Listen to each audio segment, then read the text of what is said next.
नमस्कार विद्यार्थी मित्रांनो, ABK स्मार्ट स्टडी या आपल्या यूट्यूब चॅनलवरती तुम्हा सर्वांचे पुन्हा एकदा स्वागत आहे। तर मित्रांनो, आपण सातारा जिल्हा पोलीस भरतीचा 2018 साली झालेला आज आपण इथे संपूर्ण जो पेपर आहे तर तो आपण स्पष्टीकरणासहित पाहणार आहोत।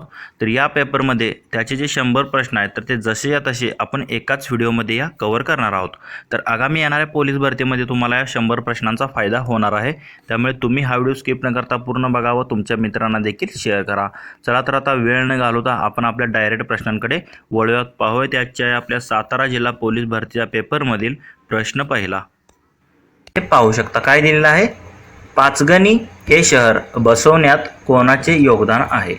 तर ऑप्शन दिले जॉन चेसन, लॉर्डविक, सर फर्ग्युसन की सर सिडनी। तर ते जे शहर होतं पाचगणी तर हे जॉन चेसन यांनी वसवलेलं होतं, म्हणून ऑप्शन 1 जे आहे तर ते आपलं आन्सर असणार आहे। पुढील प्रश्न पाहूयात, प्रश्न क्रमांक 2। महाबळेश्वरमधील पॉईंटमध्ये समुद्र सपाटीपासून सर्वात उंचावर कोणता पॉईंट आहे? तर आता महाबळेश्वर जे आहे तर एक आपलं जे पर्यटन स्थळ आहे तेथील जे महत्त्वाचे पॉईंट आहेत Elphinstone, Sydney, Bombay, Arthur Seat, तर ते जे आहे तर तिथं सर्वात उंचावर कोणतं पॉईंट आहे तर तो ऑर्थर सीट सरोवर। ऑर्थर सीट जो आहे तर तो सर्वात तिथला उंचावरील पॉईंट आहे महाबळेश्वर येथील, म्हणून ऑप्शन 4 जे आहे तर ते आपलं आन्सर असेल ऑर्थर सीट। पुढील प्रश्न क्रमांक 3। जयराम स्वामी या संतांनी कोणता ग्रंथ लिहिलेला नाही? तर आता जयराम स्वामी यांनी कोणकोणते ग्रंथ लिहिले आहेत? रुक्मिणी स्वयंवर लिहिलेला आहे, सीता स्वयंवर लिहिलेला आहे व अपरोक्षानुमूर्ती हे जो ग्रंथ आहे, हे 3 ग्रंथ आहेत तर ते जयराम स्वामी यांनी लिहिलेले आहे। तर यथार्थ दीपिका जो आहे तर तो त्यांचा नाही आहे। तर यथार्थ दीपिका हा कोणाचा आहे तर तो वामन पंडित यांचा आहे। कोणाचा? यथार्थ दीपिका जो आहे तर तो वामन पंडित यांचा आहे, म्हणून ऑप्शन 2 जे आहे तर तो आपला आन्सर असणार आहे। तो जयराम स्वामी यांचा ग्रंथ नाही तर तो वामन पंडित यांचा आहे। पुढील प्रश्न पाहूयात, प्रश्न क्रमांक 4। साताऱ्याच्या अजिंक्यतारा किल्ल्यास सर्वप्रथम मराठ्यांच्या राजधानीचा मान कोणी दिला होता? म्हणजे मराठ्यांची राजधानी असा मान साताऱ्याच्या अजिंक्यताऱ्याला जो किल्ला होता तर त्याला कोणी दिला होता? तर आपले छत्रपती राजाराम राजे। छत्रपती राजाराम राजे यांनी प्रथम तो आहे तर तो अजिंक्यतारा या किल्ल्यास त्यांनी मराठ्यांच्या राजधानीचा मान दिलेला होता। ऑप्शन 3 जे आहे तर ते आपलं आन्सर असणार आहे। पुढील प्रश्न पाहूयात, प्रश्न क्रमांक 5। थोर समाज सुधारक गोपाळ गणेश आगरकर हे मूळचे कोणत्या तालुक्यातील होते? तर ते सातारा जिल्ह्यात त्यांचा जन्म झालेला होता। तर टेंबू हे जे गाव आहे तर तिथे त्यांचा जन्म झाला होता व टेंबू जे हे गाव आहे तर ते कोणत्या सातारा जिल्ह्यातील कराड या तालुक्यामध्ये येते। कोणत्या? कराड या तालुक्यात येते। तर कराड कशामध्ये दिले तर ऑप्शन 1 मध्ये दिला आहे, तुम्ही ते पाहू शकता। तर त्यांचा जो जन्म आहे तर तो सातारा जिल्ह्यातील कराड या तालुक्यात टेंबू या गावी झालेला होता। कधी? 1856 मध्ये, हे देखील लक्षात ठेवा। आणि सुधारक जे आहे तर ते त्यांचे प्रसिद्ध वृत्तपत्र होते गोपाळ गणेश आगरकर यांचे। व केसरी व मराठीची वृत्तपत्र चालू केली होती, म्हणजे कोणी चालू केली होती तर ते लोकमान्य टिळक व गोपाळ गणेश आगरकर, मग ह्यांचा देखील त्यामध्ये खूप मोलाचा वाटा होता। तर प्रश्न क्रमांक 6 काय दिलेला आहे? मुंबईचे पोलीस आयुक्त कोण आहेत? तर कोण आहेत तर संजय पांडे। तर हे जे आहे तर ते मुंबईचे पोलीस आयुक्त होते। तर सध्याला कोण आहे ते तुम्हाला कमेंट करून सांगायचं आहे। पुढील प्रश्न पाहूयात, प्रश्न क्रमांक 7। महाराष्ट्र इंटेलिजन्स अकॅडमी म्हणजे MIA याचे जे आहे तर ते मुख्यालय कोठे आहे? म्हणजे कोठे आहे ती महाराष्ट्र इंटेलिजन्स अकॅडमी? तर ती कोठे आहे तर आपल्या पुणे या शहरामध्ये आहे महाराष्ट्र इंटेलिजन्स अकॅडमी, म्हणून ऑप्शन 2 जे आहे तर ते आपलं आन्सर असणार आहे। पुढील प्रश्न पाहूयात, प्रश्न क्रमांक 8। कोणता अधिकारी सर्वात वरिष्ठ दर्जाचा आहे? तर आता इथे 4 अधिकारी आपल्याला इथे दिलेले आहेत। इथे जर तुम्ही पाहिलं तर कोणकोणती पदे दिलेत? उपविभागीय अधिकारी, पोलीस निरीक्षक, सहाय्यक पोलीस निरीक्षक व पोलीस उपनिरीक्षक। तर यांचा जर क्रम तुम्ही लावला तर सर्वात अगोदर कोण येतं? मग कनिष्ठ खाली 1 नंबरला पोलीस उपनिरीक्षक, त्यानंतर सहाय्यक पोलीस निरीक्षक, त्याला आपण काय म्हणतो API म्हणतो। तर त्यानंतर कोण येतं वरचं पद? API येतं, हे झालं PSI। त्यांच्यावर कोण असतं आता APIचे? पोलीस निरीक्षक म्हणजे PI, आणि त्यांच्यावर कोण असतं? उपविभागीय अधिकारी म्हणजे ज्याला आपण DYSP म्हणतो। म्हणजे याप्रमाणे इथे जर तुम्ही पाहिलं तर सर्वात वरिष्ठ दर्जाचा कोण आहे? DYSP म्हणजेच उपविभागीय अधिकारी, म्हणून ऑप्शन 1 जे आहे तर ते आपलं आन्सर असणार आहे। सर्वात वरिष्ठ दिलेल्यापैकी जे आहे तर तो कोण आहे? उपविभागीय अधिकारी, ऑप्शन 1। पुढील प्रश्न क्रमांक 9। कोणता दिवस पोलीस शहीद दिन म्हणून ओळखला जातो? तर हे तर तुम्हाला पाठच पाहिजे. तर 21 ऑक्टोबर जो दिवस आहे तर तो पोलीस शहीद किंवा पोलीस हुतात्मा दिन म्हणून तो ओळखला जातो. म्हणून ऑप्शन 2 जे आहे तर ते आपलं आन्सर असेल 21 ऑक्टोबर. पुढील प्रश्न पाहूयात. प्रश्न क्रमांक 10. महाराष्ट्राचे गृहराज्यमंत्री ग्रामीण, म्हणजे आता त्यावेळेचा मंत्रिमंडळाचा हा प्रश्न होता, गृहराज्यमंत्री तर कोण होते त्यावेळेस? शंभूराजे देसाई होते. कोण होते? शंभूराजे देसाई हे महाराष्ट्राचे गृहराज्यमंत्री होते. तर सध्याचं तुम्ही मंत्रिमंडळ करूनच ठेवा, कारण मागच्या पेपरमध्ये देखील आपण पाहिले तर मंत्रिमंडळावर आधारित 1 ते 2 प्रश्न येतात आणि सध्या निवडणुका देखील चालू आहेत. त्यामुळे सध्याचे जे महाराष्ट्राचं मंत्रिमंडळ आहे, मुख्यमंत्री, उपमुख्यमंत्री, तसे त्यांच्याकडे असणारी खाती, महसूल मंत्री, महत्त्वाची जी खाते आहेत तर ते कोणत्या मंत्र्याकडे आहेत हे तुम्ही करून ठेवा, कारण त्यावर प्रश्न आता तुम्हाला विचारला जाऊ शकतो. तर त्यावेळेस कोण होते? गृहराज्यमंत्री शंभूराजे देसाई. पुढील प्रश्न क्रमांक 11. माला मीराला म्हणाली, तुझ्या भावाच्या पत्नीची आई माझी आजी लागते, तर मीरा मालाची कोण आहे? तर आता इथे आपल्याला काय दिले? माला कोणाला म्हणते? मीराला म्हणत आहे. तर मीराला काय म्हणते? मीरा तुझ्या भावाच्या पत्नीची आहे. आता मीराचा भाव आणि त्याची पत्नीची आई तिची आजी लागते, तर मीराजी मालाची कोण असणार आहे? तर ती तिची आत्या असणार आहे. कोण असणार आहे? तर माला जी आहे तर ती मीराची जी आहे तर ती कोण असणार आहे? तर ती आत्या असणार आहे, कारण त्याच्या भावाच्या पत्नीची आई तर ती माझ्या आजी लागते असं कोण म्हणते? माला म्हणते मीराला. म्हणून कोण असणार आहे? तर ती मीरा जी आहे तर ती मालाची कोण असणार आहे? तर ती आत्या असणार आहे. म्हणून ऑप्शन 2 जे आहे तर ते आपलं आन्सर असेल. म्हणजेच मीरा कोण झाली? तर मालाच्या भावाची मुलगी झाली. यावरून आपल्याला सिद्ध होतं, म्हणजेच माला जी आहे तर ती मीराची आत्या आहे. ऑप्शन 2 आपलं आन्सर असेल. पुढील प्रश्न पाहत. प्रश्न क्रमांक आता 12 ते 14 साठी हा प्रश्न आहे. तर थोडा मोठा प्रश्न आहे, तुम्ही आता इथे वाचून घेऊ शकता. तर इथे काय दिलेलं आहे? तर वाचत असे जे गणित असतात तर ते सोडवायचे असतात. तर इथे काय दिले? सतलज, बियास, कृष्णा, कावेरी, सावित्री या युद्ध नौकांना स्वतंत्र रंग असून ते हिरवा, निळा, पांढरा, काळा व तांबडा म्हणजे असे 5 रंग यामधून निवडलेले आहेत. पुढील माहितीवरून त्यांचे रंग ओळखा. तर आता खाली माहिती दिली आहे त्यावर त्यांचे आपल्याला रंग ओळखायचे आहेत. सतलजचा रंग हिरवा किंवा निळा नाही. बियासचा रंग पांढरा आहे. सावित्रीचा रंग काळा किंवा पांढरा आहे, म्हणजे एकतर काळा आहे किंवा पांढरा आहे. आणि कावेरीचा रंग हिरवा किंवा काळा नाही आहे असं आपल्याला इथे दिलेलं आहे. तर ह्या माहितीवरून आता आपण एक म्हणजे डायग्राम तयार केलेली आहे, तुम्ही इथे पाहू शकता. तर गणितात दिल्याप्रमाणे आपण दिलेल्या वाक्यानुसार आपण सतलज, बियास, कृष्णा, कावेरी व सावित्री या आपण काही युद्धनौका दिलेल्या आहेत, त्यावरून त्यांचे आपण रंग काढले. तर दिलेल्या वाक्यावरून आपण जर इथं काढलं तर सतलजचा तुम्हाला कोणता रंग दिसत आहे? ते तर तांबडा रंग दिसत आहे. त्याप्रमाणे कावेरीचा तुम्हाला कोणता रंग दिसत आहे? तर इथे निळा दिसत आहे. त्याप्रमाणे कृष्णा नदीचा इथे कोणता दिसतोय तुम्हाला? तर तो हिरवा आलेला आहे. आणि सावित्रीचा काळा आहे व बियासचा पांढरा आहे. म्हणजे दिलेल्या माहितीनुसार आपण हे सॉल्व्ह केलेलं आहे. म्हणजे जसं वाचलं तसं तुम्हाला हे उत्तर याचं निघून जातं. तर आता प्रश्न काय दिला तर आपण तो पाहूयात. तर प्रश्न पहिला दिलेला आहे, सतलजचा रंग कोणता आहे? तर आता सतलजचा रंग इथे कोणता निघालेला आहे? तर तुम्ही इथे पाहू शकता. सतलजचा रंग कोणता आहे? तर तो तांबडा आहे. सतलजचा कोणता आहे? तांबडा रंग आलेला आहे. तेच आपलं आन्सर. तर तांबडा जे आहे तर ते ऑप्शन 3 मध्ये दिलेलं आहे, तेच आपलं आन्सर असणार आहे. पुढील प्रश्न पाहूयात. प्रश्न क्रमांक 13.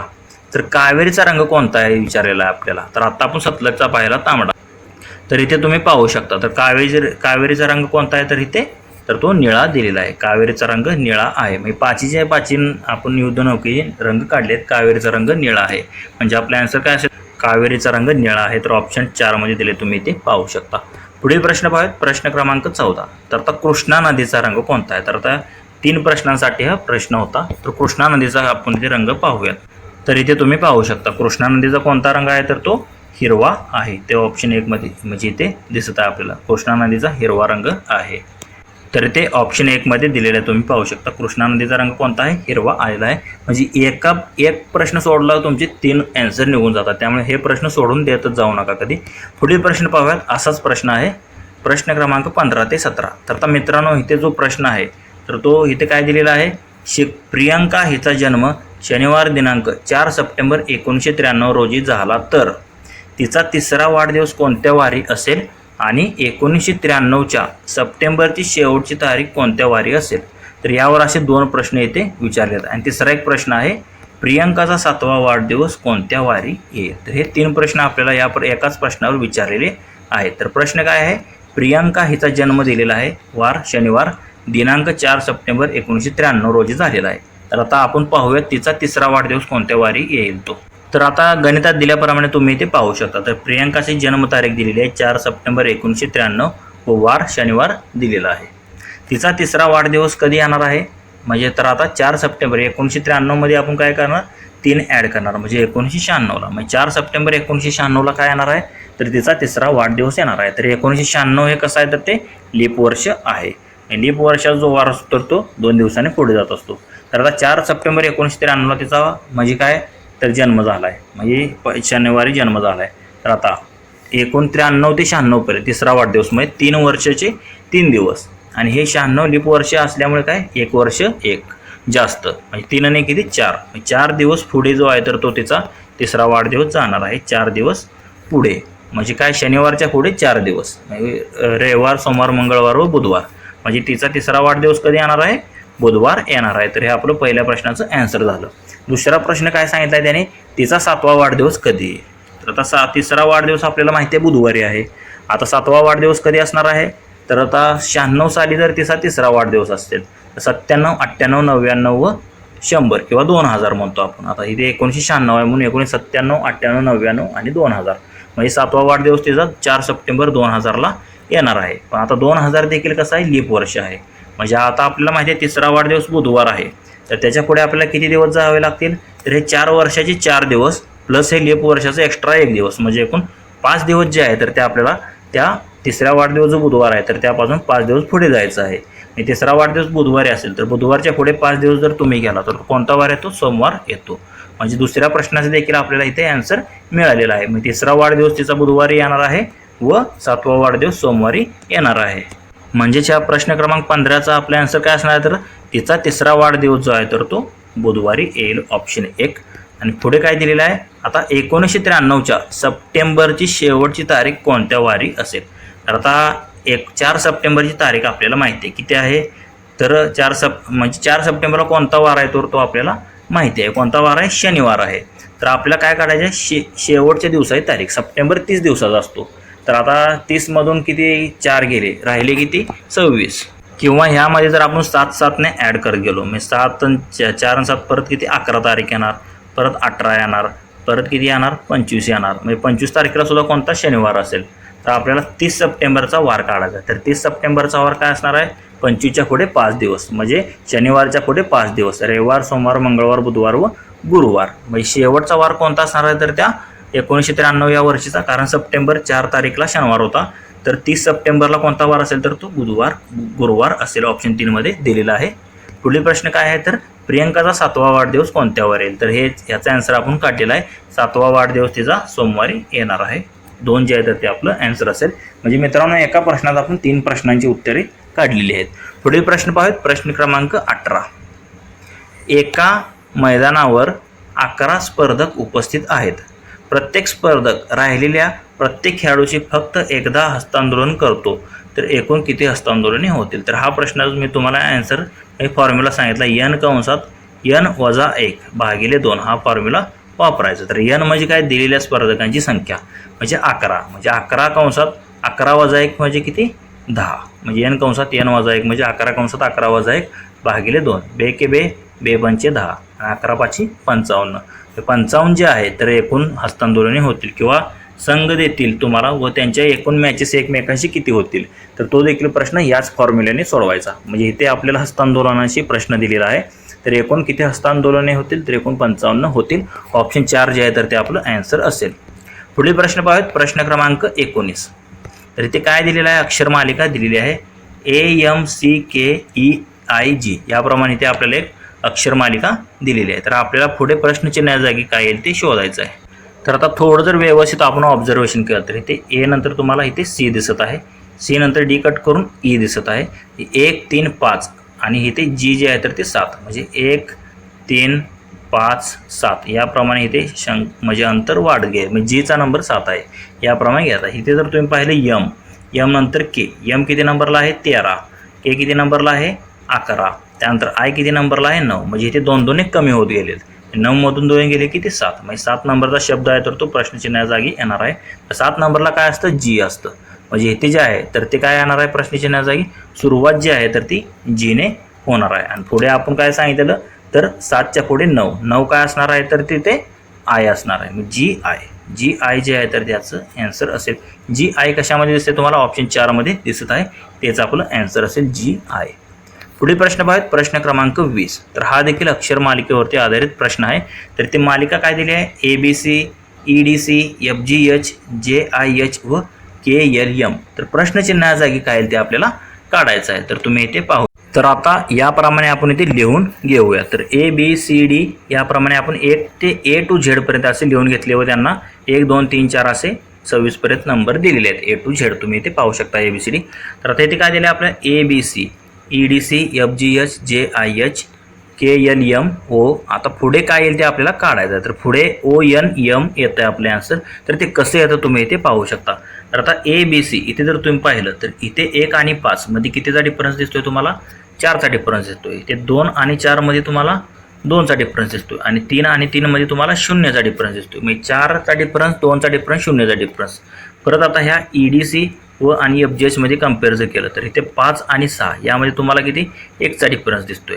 त्याप्रमाणे 4 आणि 7 मध्ये कितीचा 3चा डिफरन्स दिसतोय आणि 3 आणि 8 मध्ये 5चा डिफरन्स दिसतोय. त्याप्रमाणे पुढे FGH आणि JIH यांचं जर कम्पॅरिझन केलं तर इथे 6 आहे, इथे 10 आहे. म्हणजे परत इथे 4चा डिफरन्स आला.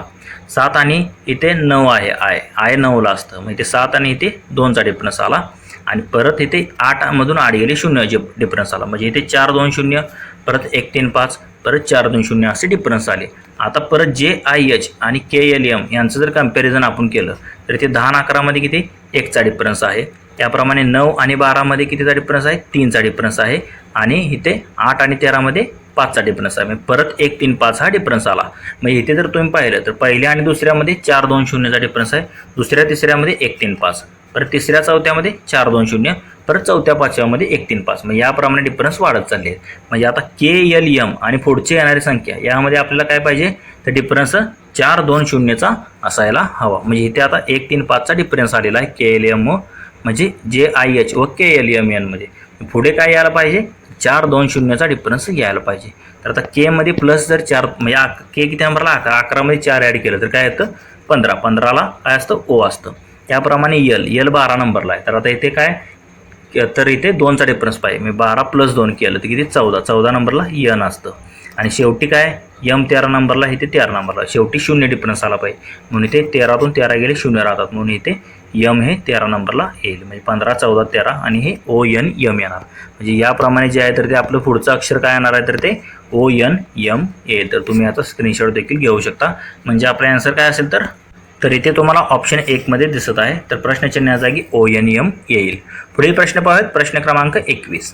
तर इथे देखील अक्षर मालिका आहे English AZ DW GT JQ. आता इथे जर तुम्ही पाहिलं तर A नंतर काय असतं BC 2 शब्द कट करून D घेतलेला आहे. D नंतर EF हे 2 शब्द करून G घेतलेला आहे.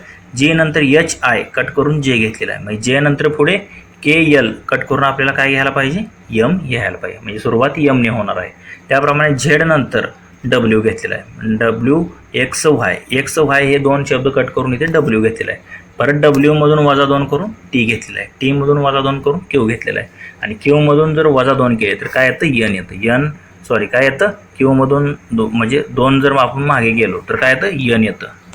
म्हणजे Qच्या अगोदर 2 अक्षर सोडून इथे काय येतं N येतं. म्हणजे इथे M नंतर काय पाहिजे N. म्हणजे MN जे आहे तर पुढे 2 शब्द येणार आहेत. ज्याप्रमाणे AZ DW GT आणि JQ आहेत त्याप्रमाणे पुढे काय येणार MN येणार आहे. तर MN हे तुम्हाला ऑप्शन 4 मध्ये दिसत आहे, तेच आपलं आन्सर असेल. पुढील प्रश्न पाहूयात, प्रश्न क्रमांक 22. कोणत्या प्रोजेक्ट अंतर्गत महाराष्ट्र शासन ग्रामपंचायतीची डिजिटलीकरण करत आहे. तर त्यावेळेचा करंट अफेअरचा प्रश्न होता. तर कोणता प्रोजेक्ट होता तर तो महाराष्ट्राचा म्हणजे ग्रामपंचायतीचं संपूर्णपणे डिजिटलायझेशन करायचं. तर कोणता होता तर तो महानेट हा प्रकल्प होता. म्हणजे संपूर्ण ग्रामपंचायतीला डिजिटल बनवण्याचा. पुढील प्रश्न पाहूयात, प्रश्न क्रमांक 23.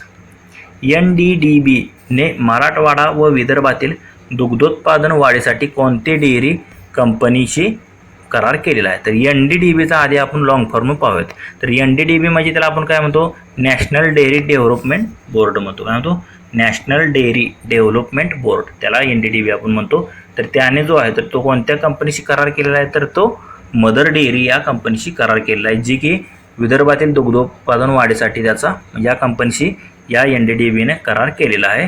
तर दुग्धोत्पादन वाढीसाठी तर कोणती मदर डेअरी, ऑप्शन 4 मध्ये दिसत आहे तुम्हाला. NDDBचा अर्थ देखील तुम्हाला समजला असेल. पुढील प्रश्न बघा, प्रश्न क्रमांक 24. नवी मुंबई येथील कोणत्या एकात्मिक अत्याधुनिक वसाहतीसाठी सिडको व चायना डेव्हलपमेंटमध्ये करार झालेला आहे? तर नवी मुंबई येथील कोणती आहे ती वसाहत तर ती नैना सिटी. तर या नैना सिटीसाठी जो आहे तर तो अत्याधुनिक वसाहती बनवण्यासाठी सिडको व चायना डेव्हलपमेंट जे आहे तर त्यामध्ये करार झालेला आहे नैना सिटी संदर्भात. तर त्यावेळेचा करंट अफेअरचा प्रश्न होता. पुढील प्रश्न पाहूयात, प्रश्न क्रमांक 25. कोणत्या योजनेअंतर्गत लैंगिक अत्याचार झालेल्या महिलांना आर्थिक सहाय्य करता येते? तर कोणती योजना आहे लैंगिक अत्याचार झालेल्या महिलांना आर्थिक सहाय्य देण्यासाठी? तर मनोधैर्य योजना जी आहे तर ती सुरू केली होती. त्यावेळेचा करंट अफेअरचा प्रश्न होता. ऑप्शन 1 जे आहे तर ते आपलं आन्सर असेल मनोधैर्य योजना, जी की लैंगिक अत्याचार ज्या महिलांवर झालेला आहे त्या महिलांना आर्थिक सहाय्य मिळवून देणारी ही जी आहे तर ती एक प्रकारची योजना आहे मनोधैर्य योजना. पुस्तकांचे गाव म्हणून शासनाने कोणते गाव निवडलेले आहे? तर पुस्तकाचे गाव म्हणून कोणते निवडलेले आहे शासनाने? तर ते भिलार. भिलार जे आहे तर सातारा जिल्ह्यातील एक गाव आहे, जे की पुस्तकाचे गाव म्हणून आपल्या महाराष्ट्र शासनाने त्याची निवड केलेली आहे. ऑप्शन 2 जे आहे तर ते आपलं आन्सर असेल भिलार हे पुस्तकाचे गाव म्हणून ओळखले जाते. पुढील प्रश्न, प्रश्न क्रमांक 27. कवी कालिदास संस्कृत विश्वविद्यालय कुठे सुरू होणार आहे? तर हे जे आहे तर ते कुठे? आपली उपराजधानी नागपूर, म्हणजे नागपूर या ठिकाणी कवी कालिदास संस्कृत विश्वविद्यालय जे आहे तर ते सुरू होणार आहे नागपूर या ठिकाणी. पुढील प्रश्न पाहूयात, प्रश्न क्रमांक 28. 2022 हे वर्ष काय म्हणून शासनाने साजरे केले? तर हा त्यावेळेचा करंट अफेअरचा प्रश्न होता. तर त्यावेळेस आपला स्वातंत्र्याचा जो होता तर तो अमृत महोत्सवी वर्ष होतं ते, म्हणून ते जे आहे तर ते शासनाने स्वातंत्र्याचा अमृत महोत्सव म्हणून हे जे आहे तर ते 2022 हे साल जे आहे तर ते साजरे केलेले आहे. पुढील प्रश्न, प्रश्न क्रमांक 29. महाराष्ट्रातील कोणते शहर स्मार्ट सिटी अभियानात केंद्र शासनाने निवडलेले नाही? म्हणजे स्मार्ट सिटीमध्ये त्या शहराची निवड झालेली नाही. तर कोणकोणत्या शहरांची त्यामध्ये निवड झालेली आहे स्मार्ट सिटीमध्ये? सोलापूर जिल्हा आहे, त्याप्रमाणे ठाणे आहे व पिंपरी चिंचवड आहे. पण कोल्हापूर जिल्ह्याची जी आहे तर त्या स्मार्ट सिटी योजनेअंतर्गत त्या अभियानामध्ये केंद्र शासनाने कोल्हापूर जिल्ह्याची निवड केलेली नाही, म्हणून ऑप्शन 2 जे आहे तर ते आपलं आन्सर असेल कोल्हापूर. पुढील प्रश्न पाहूयात, प्रश्न क्रमांक 30. काय दिलेलं आहे ते? Counter insurgency and anti terrorist school कोठे स्थापन झालेली आहे? तर हे स्कूल जे आहे तर कोठे स्थापन झालेले ते आपल्याला इथे ओळखायचं. तर ऑप्शन दिले पुणे, नाशिक, मुंबई व नागपूर. तर कोठे स्थापन झालेलं आहे? हे देखील नागपूर या ठिकाणी स्थापन झालेलं आहे counter emergency and terrorist school, जे की नागपूर या ठिकाणी म्हणजे त्याची स्थापना झालेली आहे. पुढील प्रश्न, प्रश्न क्रमांक 31. 31 ऑक्टोबर ते 6 नोव्हेंबर हा राष्ट्रीय एकता सप्ताह कोणाच्या जयंतीनिमित्त साजरा केला जातो? म्हणजे आपण त्यांना पोलादी पुरुष या नावाने ओळखतो आणि त्यांचा 182 मीटरचा भारतातील सर्वात उंच पुतळा देखील आहे. तर कोण? सरदार वल्लभभाई पटेल. त्यांनाच आपण जे आहे तर त्यांची जयंती जी असते ते 31 ऑक्टोबरला असते व त्यांना आपण काय म्हणतो? भारताच्या एकीकरणाचे शिल्पकार म्हणून ओळखतो. तर 31 ऑक्टोबर ते 6 नोव्हेंबर हा त्यांचा जो म्हणजे एकता सप्ताह जो आहे तर तो आपण पाळतो त्यांच्या जयंतीपासून 31 ऑक्टोबरपासून. तर कोण आहे तर ते सरदार वल्लभभाई पटेल. ऑप्शन 3 मध्ये दिलं आहे, तुम्ही पाहू शकता, तेच आपलं आन्सर असणार आहे. 31 ऑक्टोबर ते 6 नोव्हेंबर हे तुम्ही लक्षात ठेवा, एकता सप्ताह म्हणून आपण पाळतो. पुढील प्रश्न, प्रश्न क्रमांक 32. आजवरच्या महाराष्ट्र भूषण पुरस्कारामध्ये हे मानकरी नाहीत. तर महाराष्ट्र म्हणजे भूषण जो पुरस्कार आहे महाराष्ट्राचा तर तो कोणाकोणाला मिळालेला आहे?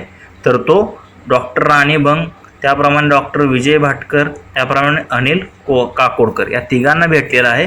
पण श्री मनोहर जोशी जे आहे तर त्यांना महाराष्ट्र भूषण जो आहे तर तो पुरस्कार मिळालेला नाही, म्हणून ऑप्शन 1 जे आहे तर ते आपलं असेल श्री मनोहर जोशी. पुढील प्रश्न पाहूयात, प्रश्न क्रमांक 33. पावनखिंड या चित्रपटाचे दिग्दर्शक कोण आहे? तर त्यावेळेस हा पिक्चर आलेला होता. तर कोण आहे तर ते दिग्पाल लांजेकर. इथे ऑप्शन 1 मध्ये तुम्हाला दिसत आहे. तर दिग्पाल लांजेकर यांनी ह्या चित्रपटाचे दिग्दर्शन केलेलं आहे पावनखिंड.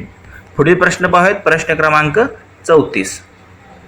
1983च्या जगजेत्या क्रिकेट संघामध्ये महाराष्ट्रातील कोणता खेळाडू सहभागी नव्हता? तर सहभागी नव्हता असं दिलेलं आहे. तर महाराष्ट्राचे कोणकोणते खेळाडू त्यामध्ये सहभागी होते? तर दिलीप वेंगसकर होते, संदीप पाटील होते व रवी शास्त्री होते. म्हणजे तिघे जे आहेत तर ते महाराष्ट्रातील जे आहेत तर ते खेळाडू 1983च्या वर्ल्ड कपमध्ये ते सहभागी होते. पण कृष्णा मोरे जे आहेत तर ते त्यामध्ये नव्हते. म्हणजे 1983च्या वर्ल्ड कप झाला होता त्या संघामध्ये कृष्णा मोरे नव्हते. म्हणून ऑप्शन 3 जे आहे तर ते आपलं आन्सर असणार आहे. पुढील प्रश्न पाहूयात. प्रश्न क्रमांक 35. कोणत्या राज्यात 100% विद्युतीकरण झालेले पहिले राज्य आहे? म्हणजे पहिले राज्य असं कोणतं आहे की जिथे 100% विद्युतीकरण झालेलं आहे? तर ते पहिले जे राज्य आहे तर ते आहे केरळ. म्हणजे अतिशय म्हणजे सर्वात जास्त म्हणजे इथे शैक्षणिक सुद्धा म्हणजे साक्षरता सुद्धा केरळमध्ये आढळते व ते सर्वात जास्त विद्युतीकरण झालेले आपले पहिले राज्य आहे. म्हणजे 100% इथे विद्युतीकरण झालेलं आहे केरळ या राज्यामध्ये. म्हणून ऑप्शन 2 जे आहे तर ते आपलं आन्सर असेल केरळ. पुढील प्रश्न क्रमांक 36.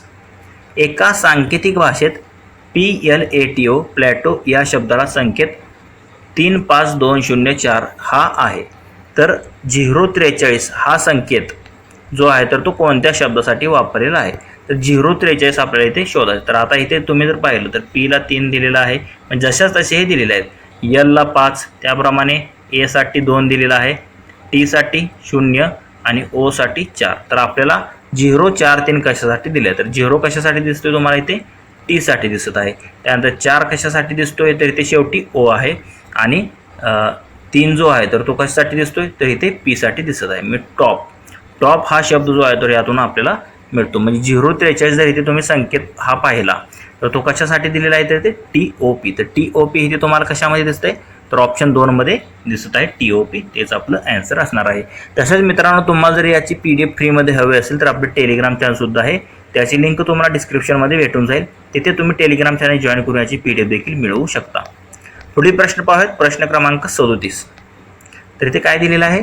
टीचिंग या शब्दातील अक्षरांची जुळवाजुळव करून CHEATING हा शब्द मिळतो. तर त्याच नियमानुसार ग्रॅडियंट या शब्दातील अक्षरांची मांडणी केल्यास कोणता शब्द तयार होईल? म्हणजे आपल्या टीचिंगसाठी त्यांनी काय घेतले? चीटिंग हा शब्द घेतलेला आहे. त्याप्रमाणे आपल्याला काय शोधायचं आहे इथे? ग्रॅडियंट. तर ग्रॅडियंटसाठी काय आहे ते आपल्याला इथे शोधायचं आहे. तर आता इथे जर तुम्ही शेवटी जर निरीक्षण केलं तर टीचिंग या शब्दामध्ये शेवटी इथे काय गेलं? चीटिंग घेतलेलं आहे. शेवटचे 3 शब्द ING जशाच तसे आहे तिथे ING. त्याप्रमाणे आपल्याला ग्रॅडियंट शब्द आपल्याला तयार करायचा. शेवटचे 3 शब्द कोणते आहेत? ENT. मग ते शेवटी ते आहे तर ते आहे असे येणार. तर आता इथे त्यांनी काय केलं? TEACH या 5 शब्द आहे त्यामध्ये त्यांनी फिरवलेला आहे. तर TEACHच्या जागी काय तिथे?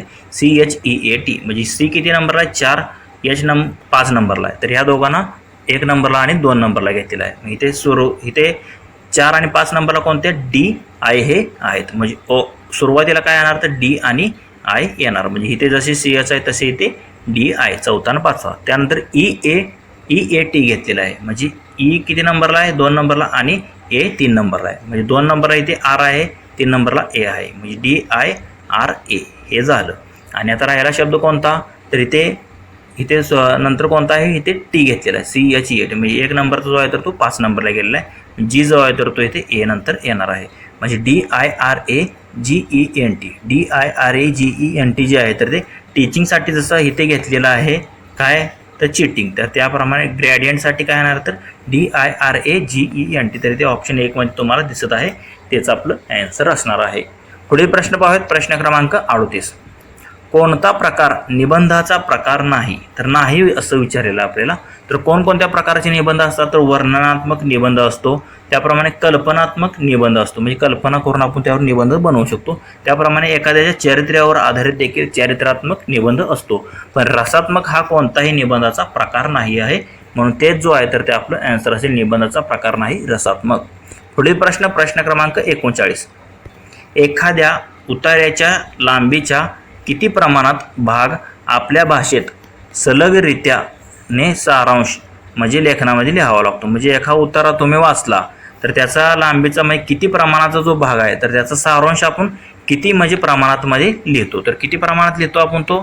तर त्याचा 1/3 आपण भाग जो आहे, म्हणजे एकाहून उतार असेल तर त्याचा 1/3 जो भाग आहे, तर तेवढा भाग जो आहे तर तो आपण त्याच्या सारांशमध्ये लिहितो. म्हणून ऑप्शन 1 जे आहे तर ते आपले आन्सर असेल 1/3 भाग.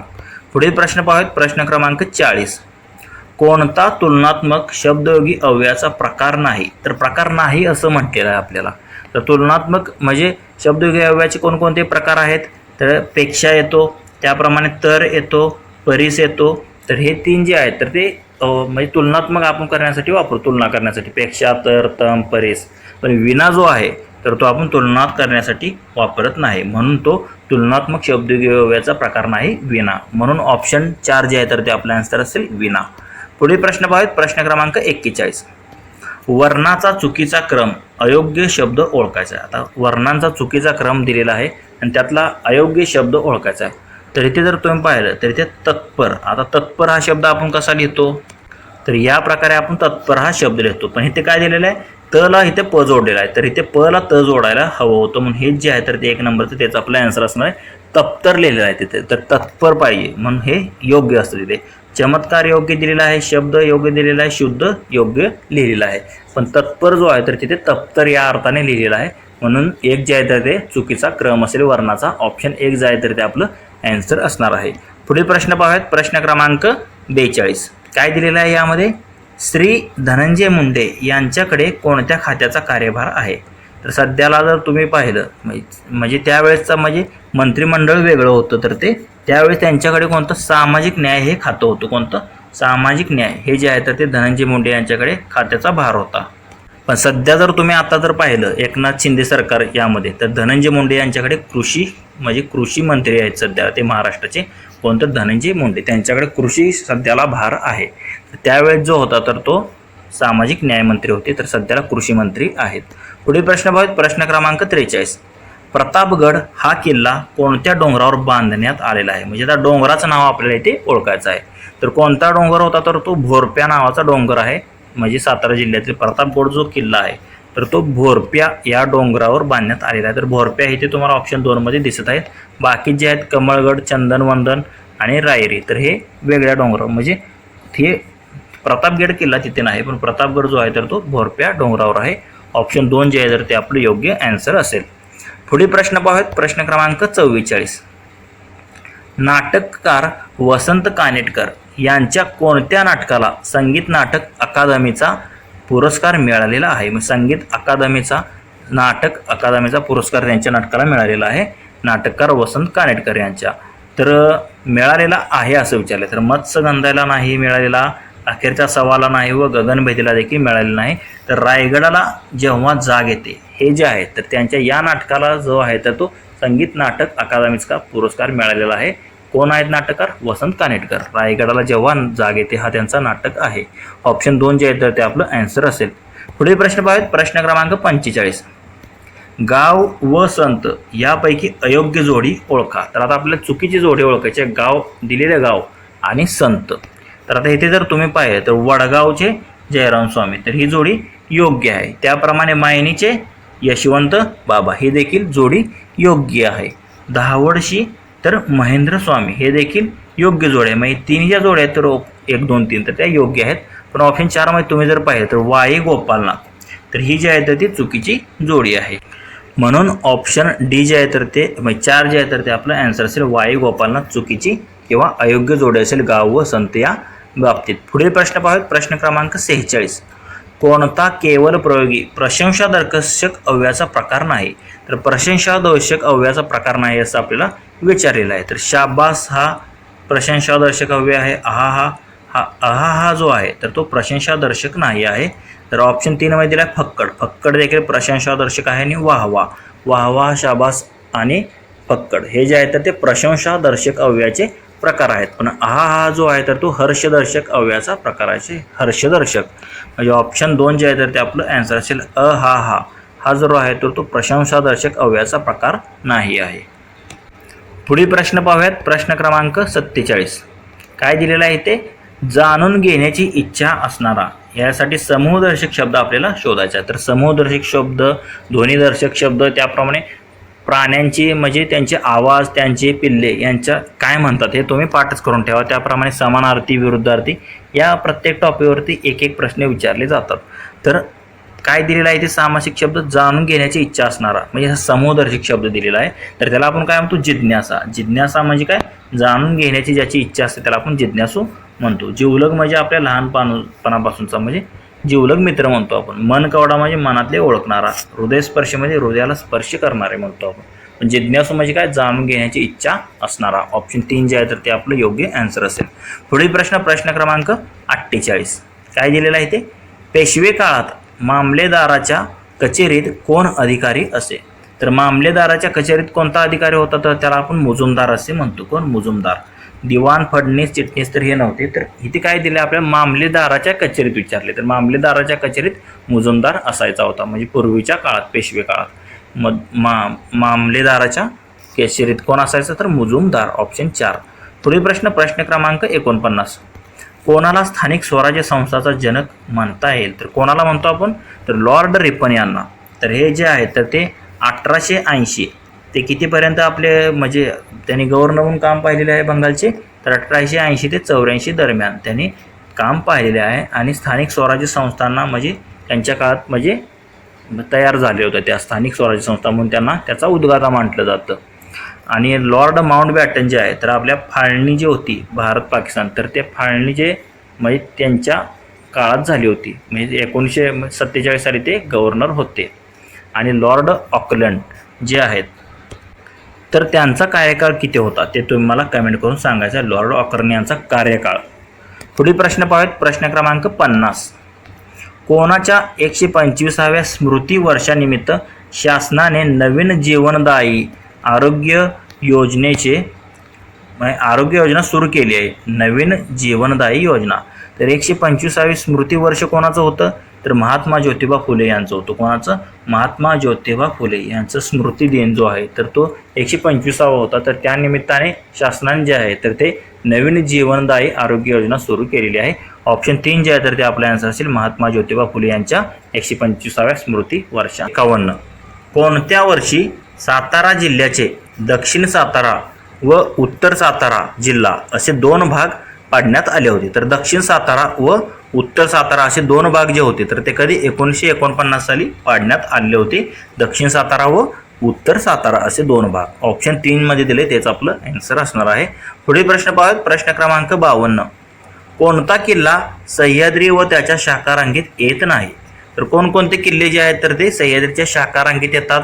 तर कोणकोणते येतात? मकरंदगड येतो, भैरवगड येतो, प्रतापगड येतो. हे 3 जे किल्ले आहेत तर ते सह्याद्री व त्याच्या शाखारांगीमध्ये येतात. पण वर्धनगड जो आहे तर तो सह्याद्री किंवा त्याच्या शाखारांगीमध्ये येत नाही म्हणून ऑप्शन 4 जे आहे तर ते आपलं आन्सर असेल.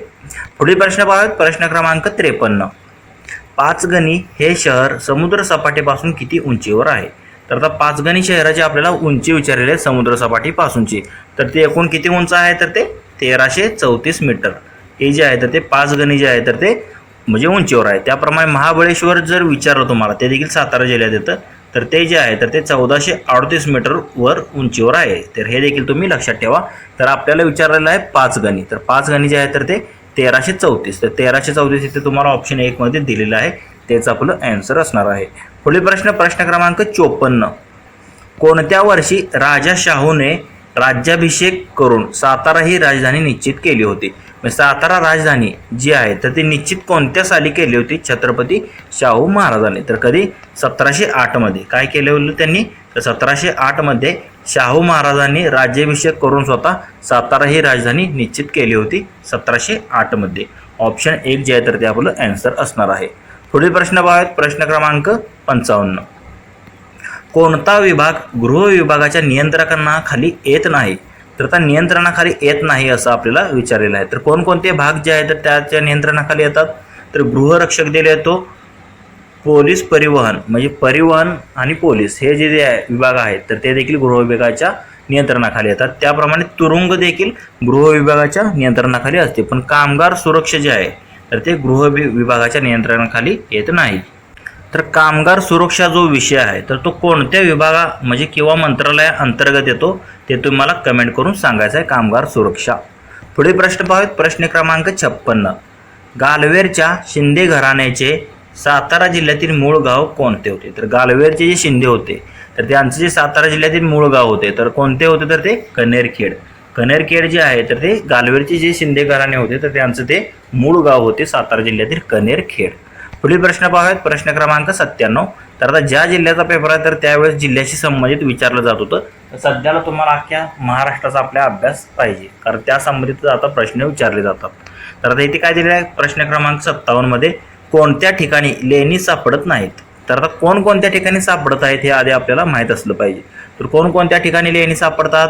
तर सातारा म्हणजे जाखीनवाडी, त्याप्रमाणे पांडवगड, त्याप्रमाणे राजपुरी. तर या ठिकाणी जे आहे तर ते लेणी सापडतात.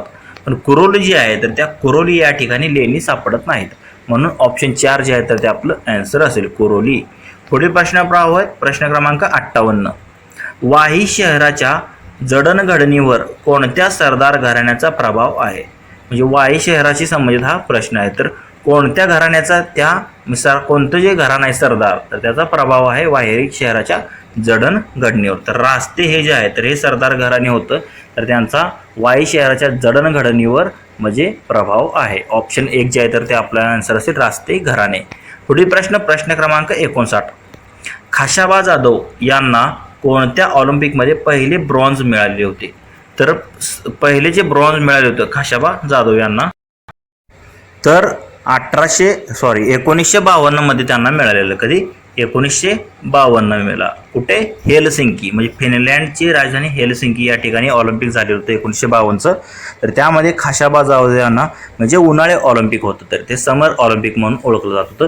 तर त्या हेलसिंकी ऑलिम्पिकमध्ये त्यांना जे आहे तर ते पहिले ब्रॉन्झ मिळाले होते. तर कधी? तर हेलसिंकी या ठिकाणी. तर तसेच आपण मागच्या प्रश्नामध्ये पाहिलेलं होतं तर कोणतं?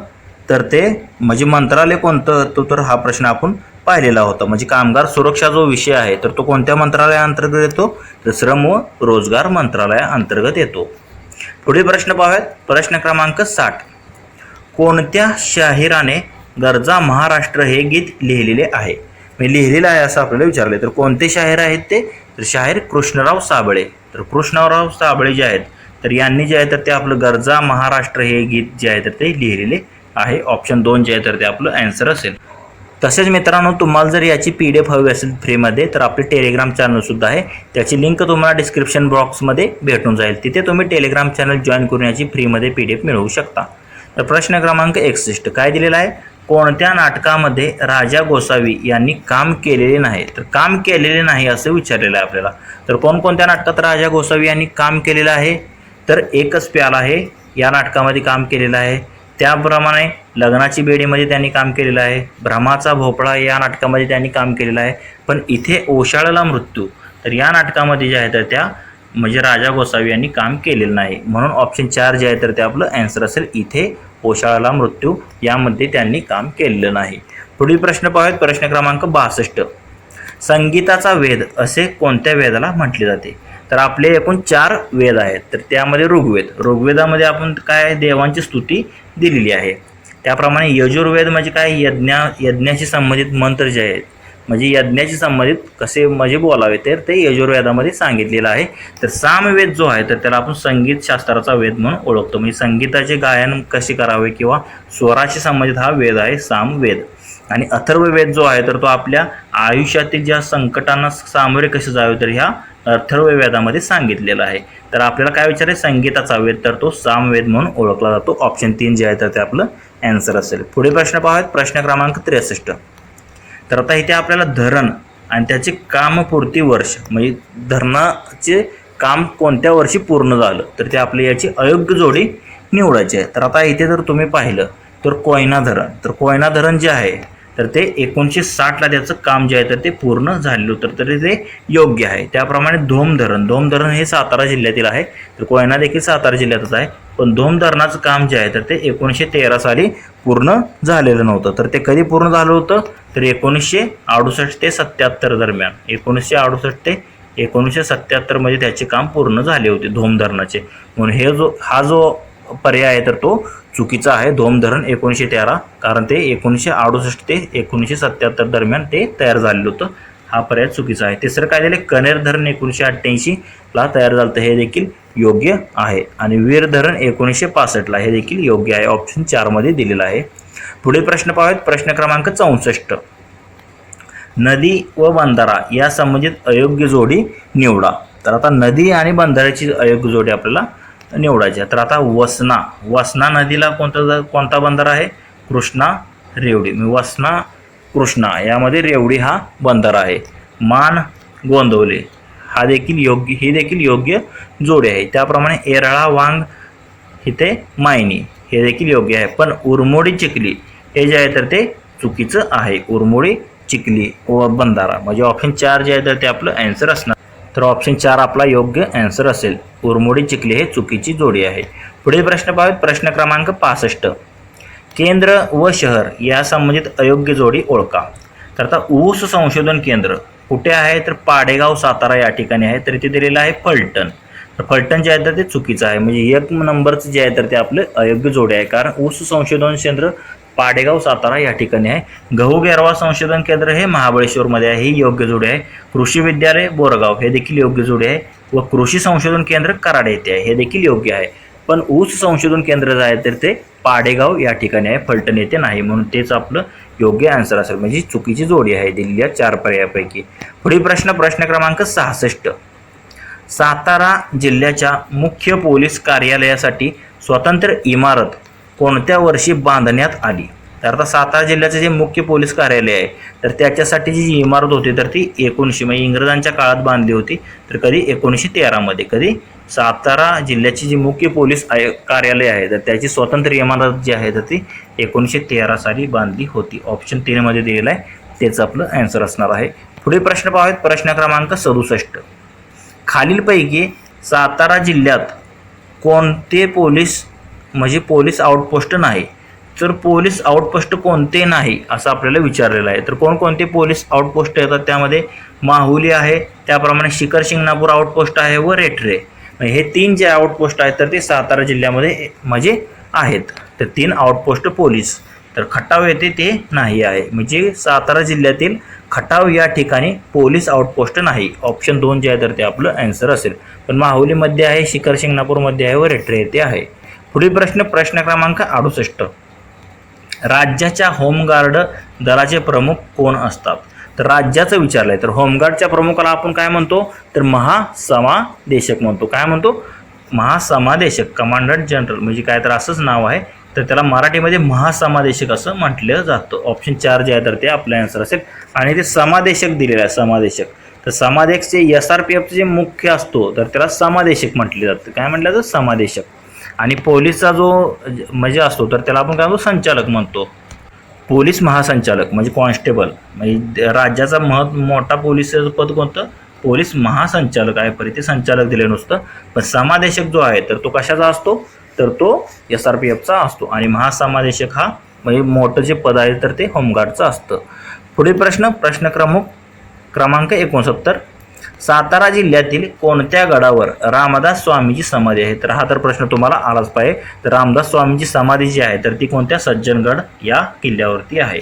ऑप्शन 4 जे आहे तर ते आपलं आन्सर असेल. पुढील प्रश्न पाहूयात. प्रश्न क्रमांक 70. महाराष्ट्रात कोणता जिल्हा प्रथमच स्मार्ट पोलीस जिल्हा म्हणून जाहीर झालेला आहे? तर स्मार्ट पोलीस जिल्हा म्हणून जाहीर होणारा आपला कोणता? सातारा जिल्हाच आहे. तर सातारा जिल्ह्याला म्हणजे प्रथम स्मार्ट पोलीस जिल्हा म्हणून त्याला जाहीर केलेलं आहे. ऑप्शन 1 जे आहे तर ते आपले आन्सर असेल. सातारा जिल्हा स्मार्ट पोलीस जिल्हा आहे. लक्षात ठेवा.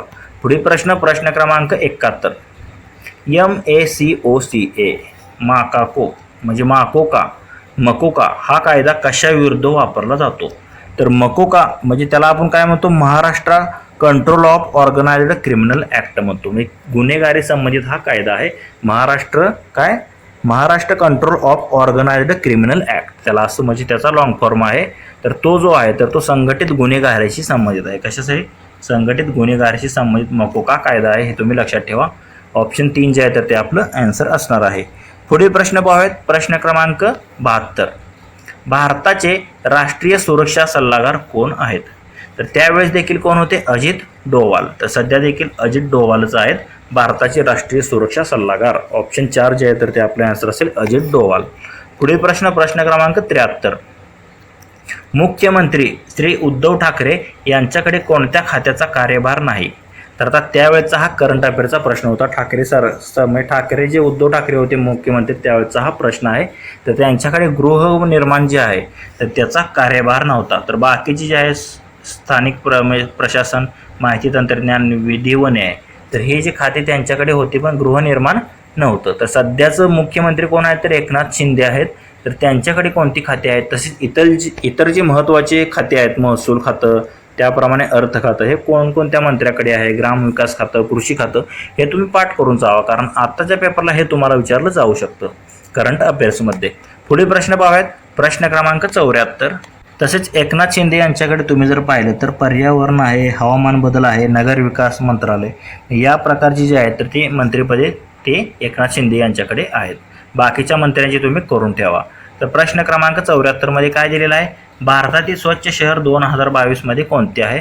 तर 2022 मध्ये पण तेच होतं आणि सध्याला 23 मध्ये पण त्याचीच निवड झालेली आहे, इंदोर.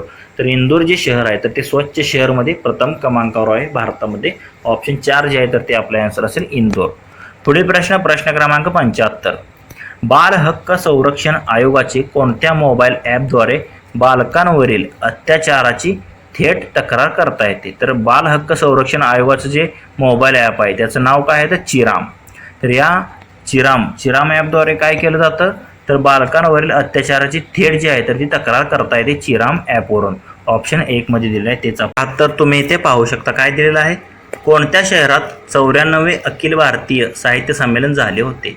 तर कोणत्या शहरात विचारलेलं आहे? तर 94 जे होतं तर त्यावेळेस जे होतं तर ते नाशिक या जिल्ह्यामध्ये झालेलं होतं. कुठे? नाशिक या जिल्ह्यामध्ये 94वे अखिल भारतीय साहित्य संमेलन झालं होतं. त्यावेळेचा हा करंट अफेअरचा प्रश्न होता.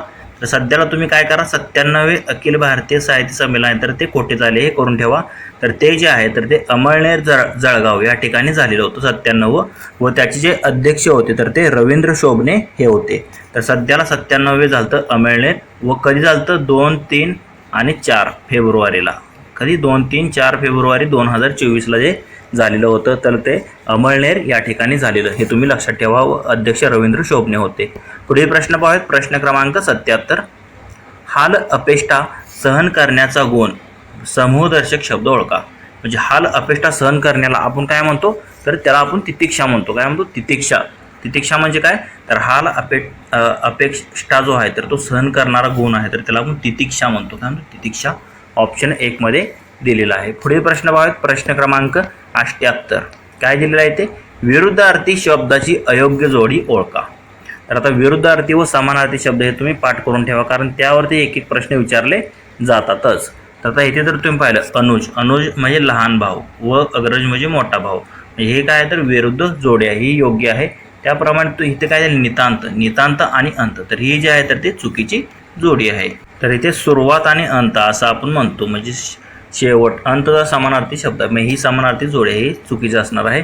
इष्ट अनिष्ट ही योग्य विरुद्धार्थी जोडी आहे. व लघु आणि लघुग्रह म्हणजे लहान, गुरु म्हणजे मोठा ग्रह, म्हणजे गुरु ही जी आहे तर ती देखील योग्य जोडी आहे विरुद्धार्थी.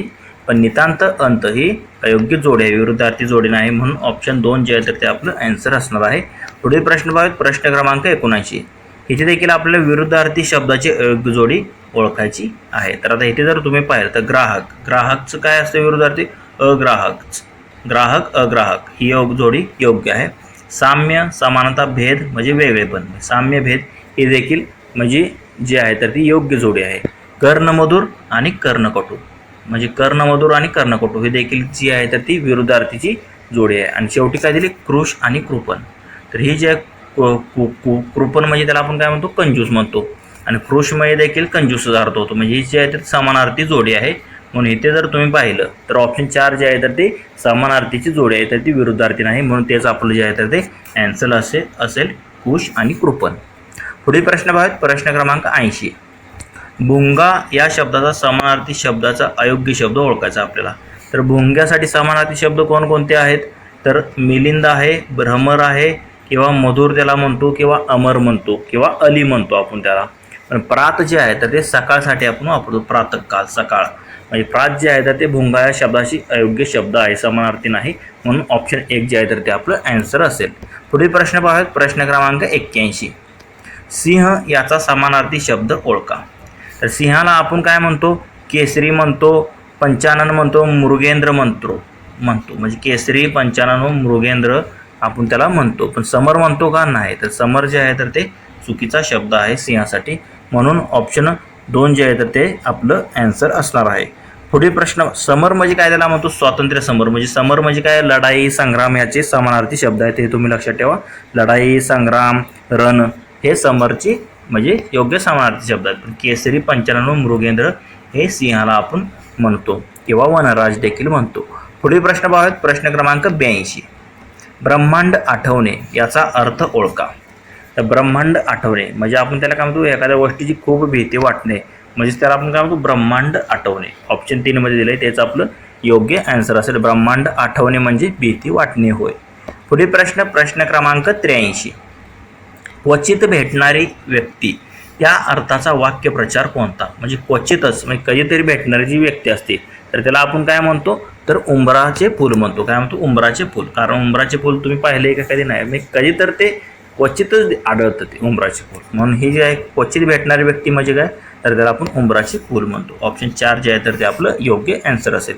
पुढील प्रश्न, प्रश्न क्रमांक 84, तर इथे आपल्याला अशुद्ध शब्द इथे ओळखायचा आहे. तर इथे अशुद्ध शब्द इथे 4 दिलेले आहेत. परीक्षा, प्रावीण्य हे शुद्ध शब्द आहेत. नाविन्य शुद्ध शब्द आहे. पण ते उज्ज्वल तुम्ही जर पाहिलं तर हा अशुद्ध शब्द आहे. तर उज्ज्वल आपण कसं लिहितो, तर हे उ बरोबर आहे, पण इथे डबल ज असतं. काय, जला ज असतं, उज्ज्वल असं आपण लिहितो उज्ज्वल. म्हणून इथे काय दिले, एकच ज दिलेला आहे. म्हणून ऑप्शन 4 जो आहे तर तो उज्ज्वल हा अशुद्ध शब्द आहे. ऑप्शन 4 जे आहे तर ते आपलं ॲन्सर असेल उज्ज्वल. पुढील प्रश्न, सम हा उपसर्ग नसलेला शब्द ओळखा. तर उपसर्ग म्हणजे काय, तर त्याला आपण पूर्व प्रत्यय म्हणतो. तर सम जो आहे तर आता संतोष म्हणजे इथे काय आहे, तर इथे सन म्हणजे जिथे जिथे अनुस्वार आहे तर तिथे सम हा उपसर्ग लागतो. संतोष, संगम, संस्कृत. पण इथे सुगंध, तर इथे सुगंध इथे काय, सम हा उपसर्ग लागत नाही. म्हणून 4 जे आहे तर ते आपलं ॲन्सर असणार आहे. सम हा उपसर्ग लागत नाही. सुगंध, तर इथे सु हा उपसर्ग लागतो पण सम लागत नाही, म्हणून ऑप्शन 4 जे आहे तर ते आपलं ॲन्सर असेल सुगंध. पुढील प्रश्न, प्रश्न क्रमांक 86, कोणता वाङ्मय रसाचा प्रकार नाही.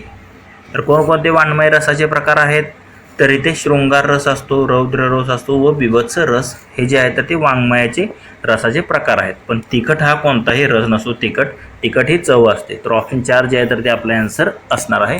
हा असाच कोणताही रसाचा प्रकार नाही तिखट. पुढील प्रश्न, प्रश्न क्रमांक 87, कोणता काव्य गुणाचा गुण नाही. तर काव्य गुणाचे गुण कोणकोणते असतात, तर त्यामध्ये प्रासाद गुण असतो, त्याप्रमाणे माधुर्य असतो व ओज हा गुण असतो. हे 3 गुण जे आहेत तर ते काव्य गुण आपण ज्यांना म्हणतो, प्रासाद गुण, माधुर्य गुण व ओज गुण. पण हास्य गुण कोणताही काव्य गुणाचा गुण नाही, म्हणून ऑप्शन 4 जे आहे तर ते आपले ॲन्सर असेल हास्य गुण.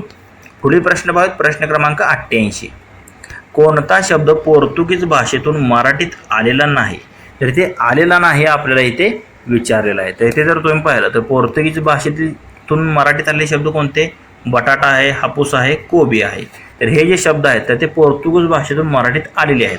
पण पेशवा शब्द आहे तर तो पोर्तुगीज भाषेतून आलेला नाही, म्हणून ऑप्शन 1 जे आहे तर ते आपलं ॲन्सर असेल पेशवा हा शब्द. तर पेशवा जो आहे तर तो कोणत्या भाषेतून आलेला आहे, तर तो फारसी भाषेतून आलेला आहे पेशवा हा शब्द. त्याप्रमाणे अजून कोणकोणते शब्द, सामान, हकीकत, अत्तर, अब्रू या प्रकारचे जे आहेत तर ते फारसी भाषेतून आलेले शब्द आहेत. पुढील प्रश्न पाहूयात. प्रश्न क्रमांक 89, कोणता शब्द कानडी भाषेतून मराठीत आलेला नाही. तर आलेला नाही असं आपल्याला विचारलेलं आहे. तर कोणकोणते शब्द म्हणजे कानडी भाषेतून आलेले आहेत, तर भाकरी हा कानडी भाषेतून आलेला शब्द आहे, अण्णा कानडी भाषेतून आलेला आहे, ताई, अक्का, अण्णा असे जे शब्द आहेत तर ते जे आहे तर ते कानडी भाषेतून येतात. पण दलाल, घी हे जे शब्द आहेत तर ते जे आहे तर ते म्हणजे गुजराती भाषेतून आलेला शब्द आहे.